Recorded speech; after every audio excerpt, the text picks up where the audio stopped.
of death, some of the things that you can develop, like what, hypertension?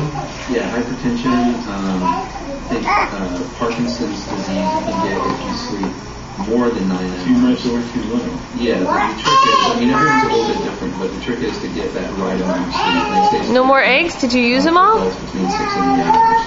And too little can lead to a bunch of problems. Oh my goodness, where do you put all the eggs?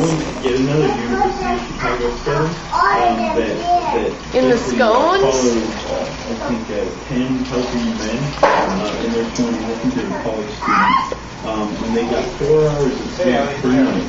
And after 6 days, they were in a pre-diabetic state. After 6 days of just getting 4 hours of sleep. So yeah, apparently it can have some pretty bad health effects. Can't take them out of the container. That's crazy. I know I was